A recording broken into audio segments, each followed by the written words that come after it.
2014ರಲ್ಲಿ BJP ಕೇಂದ್ರದಲ್ಲಿ ಅಧಿಕಾರ ಬರುವುದಕ್ಕೂ ಮೊದಲು ರಾಮ್ ಮಾಧವ್ ದೆಹಲಿಯಲ್ಲಿ ಆರ್ಎಸ್ಎಸ್ನ ವಕ್ತಾರ ಆಗಿದ್ರು. ರಾಮ್ ಮಾಧವ್ ಅವರಷ್ಟು ಜನಪ್ರಿಯರಾಗಿದ್ದ ಆರ್ಎಸ್ಎಸ್ ವಕ್ತಾರ ಬೇರೊಬ್ಬರಿಲ್ಲ ಎಂಬಷ್ಟರ ಮಟ್ಟಿಗೆ ರಾಮ್ ಮಾಧವ್ ಹೆಸರು ಮಾಡಿದ್ರು. ಮೋದಿ ಅವರು ಅಧಿಕಾರದ ಗದ್ದುಗೆ ಏರುವ ವಿಚಾರದಲ್ಲಿ ಆರ್ಎಸ್ಎಸ್ನ ನಿಲುವುಗಳು ಮತ್ತು ಆರ್ಎಸ್ಎಸ್ ಕಾರ್ಯಕರ್ತರನ್ನ ಉತ್ತೇಜಿಸುವ ಕೆಲಸದಲ್ಲಿ ರಾಮ್ ಮಾಧವ್ ತೊಡಗಿದ್ರು. ಮುಂದೆ ಬಿಜೆಪಿ ಅಧಿಕಾರಕ್ಕೆ ಬರ್ತಿದ್ದಂತೆ ಆರ್ಎಸ್ಎಸ್ ವಕ್ತಾರ ರಾಮ್ ಮಾಧವ್ ಅವರನ್ನ ಬಿಜೆಪಿಯ ರಾಷ್ಟ್ರೀಯ ಪ್ರಧಾನ ಕಾರ್ಯದರ್ಶಿಯಾಗಿ ನೇಮಿಸಲಾಗಿತ್ತು. ನಿಮಗೆ ಗೊತ್ತಿರಲಿ, ಸಾಮಾನ್ಯವಾಗಿ ಆರ್ಎಸ್ಎಸ್ನ ಪೂರ್ಣಾವಧಿ ಪ್ರಚಾರಕರು ಬಿಜೆಪಿಯಲ್ಲಿ ಸಂಘಟನಾ ಕಾರ್ಯದರ್ಶಿಯಾಗಿ ಕೆಲಸ ಮಾಡ್ತಾರೆ. ಆದರೆ ಅಮಿತ್ ಶಾ ಬಿಜೆಪಿ ರಾಷ್ಟ್ರೀಯ ಅಧ್ಯಕ್ಷರಾದಾಗ ರಾಮ್ ಮಾಧವ್ ನೇರವಾಗಿ ಬಿಜೆಪಿಯ ಪ್ರಧಾನ ಕಾರ್ಯದರ್ಶಿಯಾದವರು.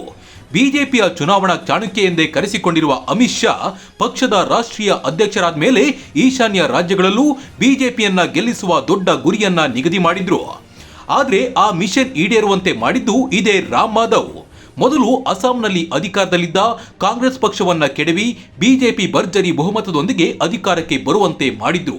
ಮೊದಲು 5 ವರ್ಷ ಸರ್ಬಾನಂದ್ ಸೋನಾವಾಲ್ ಅಸ್ಸಾಂನ ಮುಖ್ಯಮಂತ್ರಿ ಆದ್ರು. ಆದರೆ ಈಗಿನ ಅಸ್ಸಾಂ ಮುಖ್ಯಮಂತ್ರಿ ಹಿಮಂತ್ ಬಿಸ್ವಾ ಶರ್ಮಾ ಕಾಂಗ್ರೆಸ್ ತೊರೆದು ಬಿಜೆಪಿ ಸೇರುವಂತೆ ನೋಡಿಕೊಂಡಿದ್ದು ರಾಮ್ ಮಾಧವ್. ಅದರಿಂದಾಗಿ ಅಸ್ಸಾಂನಲ್ಲಿ ಬಿಜೆಪಿಯ ಗೆಲುವಿನ ಹಾದಿ ಸುಗಮವಾಯಿತು. ಹಿಮಂತ್ ಬಿಸ್ವಾ ಶರ್ಮಾ ಅವರನ್ನ ಜೊತೆಯಲ್ಲಿಟ್ಕೊಂಡೇ ರಾಮ್ ಮಾಧವ್ ಈಶಾನ್ಯದ ಎಲ್ಲ ರಾಜ್ಯಗಳಲ್ಲೂ ಬಿಜೆಪಿ ಒಂದಲ್ಲ ಒಂದು ರೂಪದಲ್ಲಿ ಅಧಿಕಾರಕ್ಕೆ ಬರುವಂತೆ ಮಾಡಿದ್ರು. ಅರುಣಾಚಲ ಪ್ರದೇಶ, ಮಿಜೋರಾಂ ಹಾಗೂ ಮಣಿಪುರದಲ್ಲಿ ಬಿಜೆಪಿ ಅಧಿಕಾರದ ಗದ್ದುಗೆ ಏರಿತ್ತು. ಇದಕ್ಕಾಗಿ ದೇಶದ ಬೇರೆಡೆಗಳಿಂದಲೂ ಕಾರ್ಯಕರ್ತರನ್ನ ಈಶಾನ್ಯ ರಾಜ್ಯಗಳಿಗೆ ಕರೆದೊಯ್ದು ಕೆಲಸ ಮಾಡುವಂತೆ ಮಾಡಿದ್ರು ರಾಮ್ ಮಾಧವ್. ಈಶಾನ್ಯ ರಾಜ್ಯಗಳ ಜೊತೆಗೆ ರಾಮ್ ಮಾಧವ್ಗೆ ಕೊಟ್ಟಿದ್ದ ಮತ್ತೊಂದು ದೊಡ್ಡ ಜವಾಬ್ದಾರಿಯೇ ಜಮ್ಮು ಮತ್ತು ಕಾಶ್ಮೀರ.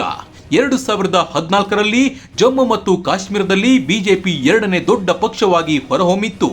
ಇದಾದ ನಂತರ ಪಿಡಿಪಿ ಜೊತೆಗೆ ಮೈತ್ರಿ ಮಾಡಿಕೊಂಡು ಮುಫ್ತಿ ಮಹಮ್ಮದ್ ಸೈದ್ ಅವರು ಮುಖ್ಯಮಂತ್ರಿ ಆಗುವಂತೆ ಮಾಡಿದ್ದು ರಾಮ್ ಮಾಧವ್ ಅವರ ಚಾಣಾಕ್ಷ ರಾಜಕೀಯ ತಂತ್ರಗಾರಿಕೆಯಿಂದ.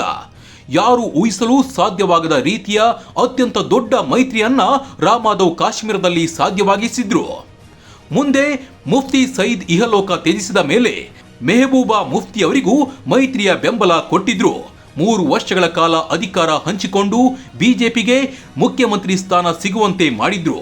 ಇದರಿಂದ ಜಮ್ಮು ಮಾತ್ರವಲ್ಲದೆ ಕಾಶ್ಮೀರ ಕಣಿವೆಯಲ್ಲೂ ಬಿಜೆಪಿ ಒಂದಿಷ್ಟು ಪ್ರಬಲ ಬೀರುವಂತೆ ಮಾಡಿದ್ರು. ಇದರಿಂದಾಗಿ ಸರ್ಕಾರಿ ಇಲಾಖೆಗಳಲ್ಲಿ ನಡೆಯುತ್ತಿರುವ ಬೆಳವಣಿಗೆಗಳು ಬಿಜೆಪಿಗೆ ನೇರವಾಗಿ ಗೊತ್ತಾಗಲು ಶುರುವಾಗಿತ್ತು. ಅಷ್ಟೇ ಅಲ್ಲದೆ ಜಮ್ಮು ಕಾಶ್ಮೀರದಲ್ಲಿ ಉಗ್ರರ ಪರವಾಗಿ ನಿಲುವು ತಾಳಿರುವ ವ್ಯಕ್ತಿಗಳ ಬಗ್ಗೆಯೂ ಮಾಹಿತಿ ಸಿಕ್ತಿತ್ತು. ಇದೇ ಮುಂದೆ ಆರ್ಟಿಕಲ್ 370 ರದ್ದುಗೊಳಿಸುವಂತೆ ಬಿಜೆಪಿಯ ಬಹುಕಾಲದ ಪ್ರಣಾಳಿಕೆಯ ಭರವಸೆ ಈಡೇರುವಲ್ಲಿ ಮಹತ್ವದ ಪಾತ್ರ ನಿರ್ವಹಿಸಿತ್ತು. ಹೀಗೆ ರಾಮ್ ಮಾಧವ್ ಕಾಶ್ಮೀರದ ವಿಚಾರದಲ್ಲಿ ಅಸಾಧ್ಯವಾದುದನ್ನ ಬಿಜೆಪಿಗೆ ಸಾಧ್ಯವಾಗಿಸಿದ್ರು. ಅಲ್ಲದೆ ಕಾಶ್ಮೀರದಲ್ಲಿ ಪೀಪಲ್ಸ್ ಕಾನ್ಫರೆನ್ಸ್ನ ಸಜ್ಜದ್ ಲೋನ್ ಸೇರಿದಂತೆ ಹಲವು ಸಣ್ಣ ಪುಟ್ಟ ರಾಜಕೀಯ ಪಕ್ಷಗಳ ನಾಯಕರ ಜೊತೆಗೆ ಒಳ್ಳೆಯ ಒಡನಾಟವನ್ನ ರಾಮ್ ಮಾಧವ್ ಹೊಂದಿದ್ದಾರೆ. ಈಗ ಜಮ್ಮು ಮತ್ತು ಕಾಶ್ಮೀರ ಕೇಂದ್ರಾಡಳಿತ ಪ್ರದೇಶದಲ್ಲಿ ಮೊದಲ ಚುನಾವಣೆ ನಡೆಯುತ್ತಿದೆ. ಇಂಥ ಸಂದರ್ಭದಲ್ಲಿ ರಾಮ್ ಮಾಧವ್ ಅವರು ಕಾಶ್ಮೀರದಲ್ಲಿ ಹೊಂದಿರುವ ಅನುಭವವೇ ಬಿಜೆಪಿಗೆ ದೊಡ್ಡ ಆಸ್ತಿ. ಅದನ್ನೇ ಈಗ ಬಳಸಿಕೊಳ್ಳಲು ಬಿಜೆಪಿ ಮುಂದಾಗಿದೆ. ರಾಮ್ ಮಾಧವ್ ತನ್ನ ನೆಟ್ವರ್ಕ್ ಬಳಸಿಕೊಂಡು ಜಮ್ಮು ಭಾಗದಲ್ಲಿ ಬಹುತೇಕ ಎಲ್ಲ ಸೀಟುಗಳಲ್ಲಿ ಬಿಜೆಪಿಯನ್ನ ಗೆಲ್ಲಿಸುವ ನಿರೀಕ್ಷೆಯನ್ನ ಬಿಜೆಪಿ ಇಟ್ಟುಕೊಂಡಿದೆ. ಜೊತೆಗೆ ಕಾಶ್ಮೀರದ ಕಣಿವೆಯ ನಾಯಕರ ಜೊತೆಗೆ ಸಂಪರ್ಕ ಬೆಳೆಸಿ ಅವಶ್ಯಕತೆ ಬಿದ್ದರೆ ಮೈತ್ರಿಯನ್ನ ರೂಪಿಸಿಕೊಳ್ಳಬಹುದು. ಒಂದ್ ಕಡೆ ರಾಹುಲ್ ಗಾಂಧಿ ಮತ್ತು ಮಲ್ಲಿಕಾರ್ಜುನ ಖರ್ಗೆ ಅವರು ನ್ಯಾಷನಲ್ ಕಾನ್ಫರೆನ್ಸ್ ಜೊತೆಗೆ ಮೈತ್ರಿಯ ಮಾತುಕತೆ ನಡೆಸುತ್ತಿದ್ದಾಗಲೇ ಬಿಜೆಪಿಯ ರಾಮ್ ಮಾಧವ್ ಅವರನ್ನ ಕಾಶ್ಮೀರಕ್ಕೆ ಕಳಿಸಿಕೊಟ್ಟಿದೆ.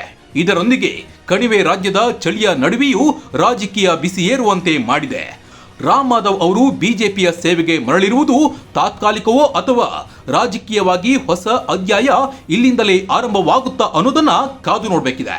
ನಮಸ್ಕಾರ.